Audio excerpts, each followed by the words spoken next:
Yamcha shivered as he felt King Cold's power climbing higher and higher. The air became still and chilled, with Yamcha feeling as if he couldn't breathe. Frieza had the same effect for a while, but back then they were far closer in power. This guy was different. He was far stronger than Frieza was, and his power was just as malicious, but also calm, as if he knew when to hold back and when to strike.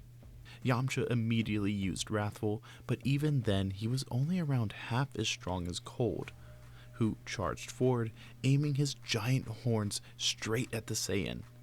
Time froze as images of his end flooded the bandit's mind, making him stand still as those sharp horns closed in. Suddenly, a red flash burst in, and Yamcha watched as Gohan kicked King Cold from the side, sending him flying into a nearby canyon. The kid gave him a sideways glance, as if saying, "Suck it up and fight anyways." Yeah, he couldn't just let this overgrown space lizard take his mojo. This was Earth, his home. And just like in baseball, Yamcha had the home field advantage. He and Gohan rushed over, finding the king charging up a giant supernova, ready to fling it at the Z-Fighters. As much as I'd hate to rush things, I want no distractions during our confrontation. I'll wipe away those pests. Cold launched his supernova straight at the others, ignoring Yamcha and Gohan. The two wanted to rush over, but they were too far away to effectively beat the sphere. However, Piccolo stepped up, transforming into his demon form and catching the approaching attack. He told them to take care of Cold, he'd stay over here in case the king got any other ideas. With that, Gohan powered up into Kaioken ×3 and rushed in, landing several heavy punches to the Iceling's gut before being grabbed and slammed into the earth. That's when a spirit ball flew from the ground and right up into Cold's face, sending him into the air and allowing the sphere to land several more hits. The king eventually recovered, only to have the attack explode in its face, which allowed Gohan to dust himself off and prepare another attack. Yamcha too changes his method of attack, forming key claws and flying straight up to Cold. With the Iceling being so tall, Gohan relies on his legs to attack, while using his arms to block since they're much smaller. While Yamcha is trying to aim his attacks at joints and other vital areas, though he's unsure if this would work since this isn't exactly a human he's attacking. Luckily, Yamcha manages to injure Cold with his claws while Gohan keeps him distracted, though the rigors of Kaioken are starting to take their toll. The hybrid Saiyan is panting and slowing down, while Cold seems to be just as formidable as always. You've done well thus far, but these are hardly fatal injuries. Allow me to provide an example. Cold shot several ki blasts towards Gohan while charging towards Yamcha. The bandit attempted to block the incoming attack, but that's exactly what the king wanted. A giant white spike pierces through Yamcha's forearm, causing him to scream out, but this was quickly silenced by a punch from his opponent. Gohan went into Kaioken ×10, flying in and landing a flurry of kicks that ended with a Masenko. This left a pretty sizable burn mark on the Iceling, who retaliates with a series of death beams. Gohan is able to block these, but just as he redirects the final beam, his arm breaks due to the effects of Kaioken.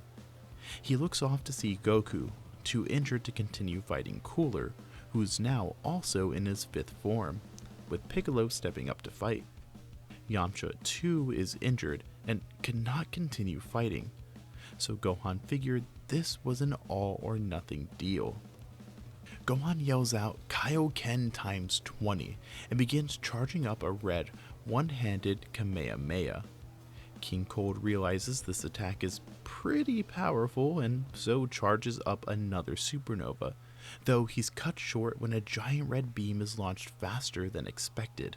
Due to this, the supernova isn't as powerful as it should be and is blown right through by Gohan's attack, which hits Cold head on. The Hybrid Saiyan falls to the floor, his body completely broken. though he can sense that his opponent is still alive. The smoke clears, revealing the king, though de-transformed and heavily injured, having one foot already in the grave, or somewhere, because it's missing. Yamcha figures he could finish the monarch off with a wrathful Kamehameha, but that's when Ginyu gets in the way, taking up a defensive stance and protecting the king. "Oh, come on, man. Don't go and do something stupid. What could saving a guy like that possibly do for you?" Yamcha began charging up his Kamehameha, though looked over towards Jace and Berter, who were both pretty distraught. "I lived to serve Lord Frieza, but before him, I worked with King Cold. If you finish him, then my whole career will be for nothing." "Nah, man, I do. I used to be a baseball player before this. I even got Jace into it. But I had to give all that up to help protect Earth. Don't you want something more? More than just yourself and this guy?" Yamcha looked back towards the Z Fighters, who all took a step forward, including Jason Berter, who pled for Ginyu to reconsider. The horned captain looked as if he were pondering it, as if there was some part of him that wanted to live in peace. But no, he chose to fire a beam at Yamcha, one which was easily overpowered. Though he couldn't be finished off, Ginyu was tackled and taken down by his former squad mates and Tien, who prepared to use the Mofuba. Cold tried to use this distraction to fly away, but he couldn't outrun Trunks, who yelled out Kaioken and flew in to slice the king into ribbons, before firing a ki wave that disintegrated anything left. Yamcha looked over to see Cooler kneeling before Piccolo, and sighed in relief. It seemed everything was over. Now everyone assumed Big Orange would finish the icing off, but when Cooler bowed his head and told Piccolo to finish this, it seemed mercy was on the demon's mind. He de-transformed and told Cooler to get out of here, much to everyone's shock, but the Ginyus understood.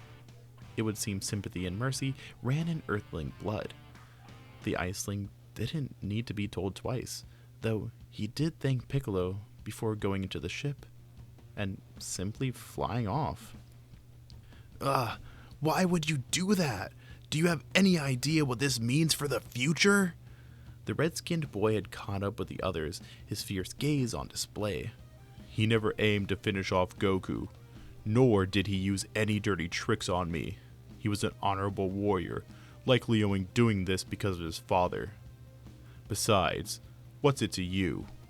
Piccolo bore down on the boy, who crossed his arms and glared up. Wait.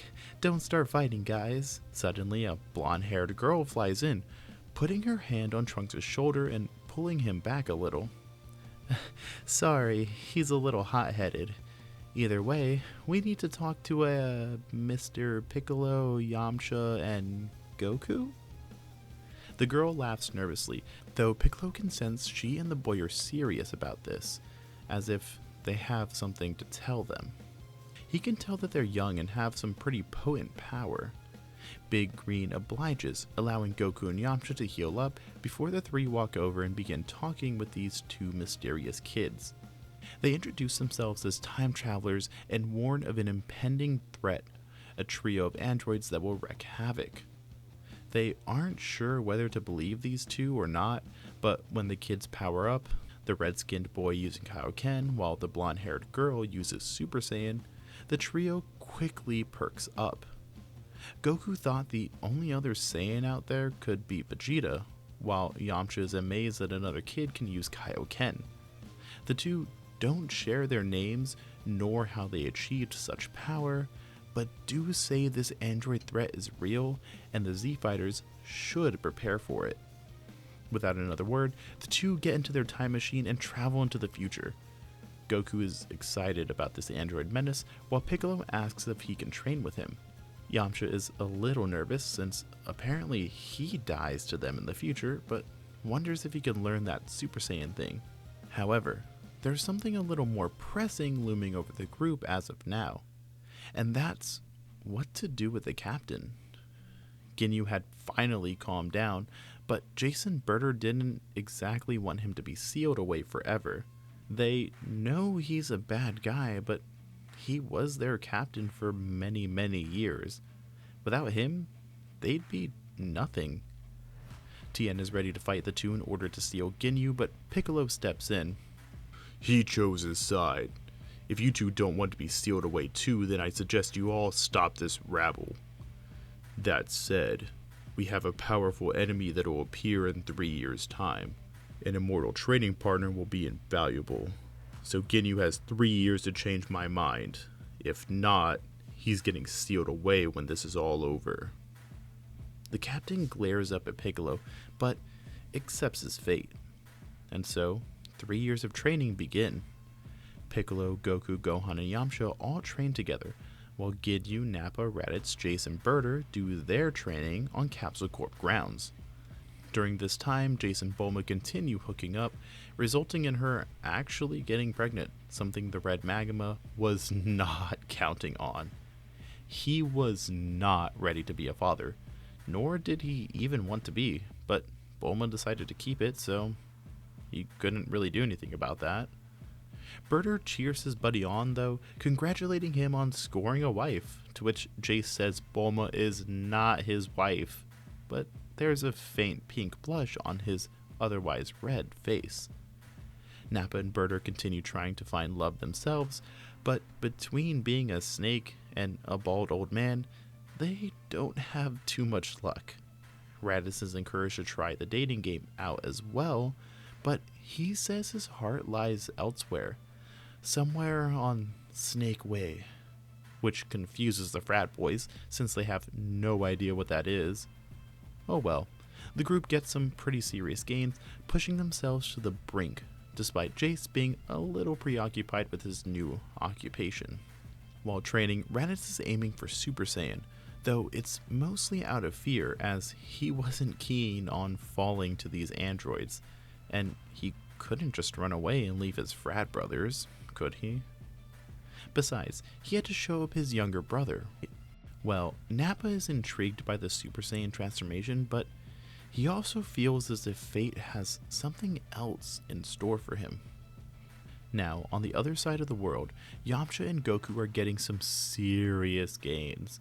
Piccolo was pretty strong, able to take both of them on in the beginning. However, as time goes on, the two Saiyans begin to surpass Piccolo, but that doesn't mean he won't improve as well. Gohan too grows insanely strong, being on par with the others in their base forms, though he falls behind otherwise. The kid is hell-bent on surpassing the trio, though he tries his best to learn Super Saiyan along with Yamcha. The Desert Bandit knew if he had it back in his fight with Cold, then he would have been able to mop the floor with that guy. And if these androids were even stronger than that, he'd need something stronger than Wrathful. By the time 3 years flies by, Yamcha has learned Super Saiyan, practically disposing of Wrathful, while Gohan is close but still can't quite transform. Everyone gathers where the androids were supposed to strike first. Even Bulma and Yajirobe make an appearance, although Jace tries to convince his baby mama to vacate the area as it may be dangerous. Bulma simply scoffs, causing the two to argue. This verbal scuffle is cut short when a giant explosion goes off, causing everyone to fly off and engage the enemy. However, instead of finding an old man and giant clown, they discover a short purple man, tall Greek god of war looking man, and a truck driver. Well, those future kids did say a trio of androids would be their downfall, so this has to be it. Goku immediately takes on Android 13, while Piccolo gets 14 and Yamcha gets 15. 14 is surprisingly strong and talented with a blade, but Demon Piccolo makes short work of him. Yamcha too easily destroys 15, but that's when something strange happens. 13, who is able to keep up with Goku, begins absorbing parts from his fellow androids and starts bulking up, his skin turning a deep blue while his hair becomes orange. Piccolo, sensing that this was clearly something bad, tries to stop the transformation but fails, and is then chokeslammed by 13. It takes Goku, Yamcha, Piccolo, and Gohan to keep the brute occupied, something that surprises Raditz and Nappa. The two Saiyans want to jump in and fight, but Raditz feels as if something is off. He can't quite describe what it is, but there's a little tingly feeling in his spine, something telling him that this isn't quite it, Chief. The Saiyan flies into the sky, accompanied by Berter and Jace, who scan the area. There, atop a building a mile or so away, some old man and fat clown. Raditz isn't sure, but something is telling him that these two could be trouble. He flies over, intending to question the two, but the clown begins flying towards him. The Saiyan, not wanting to take any chances, powers up into Super Saiyan. He wanted to show this off to Kakarot, but it would seem he'd have to wait until later. Raditz and 19 clash in the middle of the sky, while Gero runs off. Berter and Jace intend on fighting with Raditz, but the Saiyan tells them to follow the old man, along with Nappa. He'll be the one to take down the clown. 19 attempts to grab onto Raditz, but the Saiyan spins around and kicks him far into the sky, following up with a knee to the stomach and subsequent double axe handle strike to the back, sending the droid crashing into a closed section of road. 19 attempts to launch some eye lasers through the dust that had been kicked up, but Raditz is able to narrowly avoid them, launching a ki blast of his own, only to be confused when it disappears. He sees 19 smiling and notices the little beads on his hands, though isn't able to put it together, thinking it was possibly some android shield or something. The fight continues, and eventually the clown is able to grab onto Raditz, rapidly draining his energy. Unlike Vegeta or Goku, Raditz is weak for this time period. He is able to escape the droid's grip, but he's left panting. This was bad. In the countryside, Gero was frantically running away from Berter, who proved to be nearly as fast as he was. The doctor could have sworn he was above all these aliens, but it would seem he'd need to do some tweaking. Well, once he made it to the laboratory, Gero was able to break in and ordered his supercomputer to activate his androids immediately. Berter rushed in only a second later, aiming a kick directly at Gero and uncovering his brain. This surprise allows 16, 17, and 18 to activate, something that angers the doctor since he hadn't intended for him to wake up. Either way, Gero would fall back for now and allow his androids to fight for him. 16, 17, 18. Take care of any and all intruders within a 10-mile radius. Retreat if the enemy is too strong. I'll be in contact with you all soon. 17 and 18 attempt to stop the doctor, but Berter rushes them, kicking the two back into their pods and attempting to rush the doctor, only for the final android to grab him by the neck and instantly snap it. Berter falls to the ground, lifeless. But that's where we'll be leaving things off for right now. I know, I'm evil for killing off the snake boy, but trust me, everything will be fine. Probably. Anyways, if you enjoyed the video or even hated it, then maybe you'll enjoy a story all about General Blue. But even if you don't check that out, thank you for getting to this part of the video. You guys have a good day or night wherever you are. That's it for now. Bye-bye.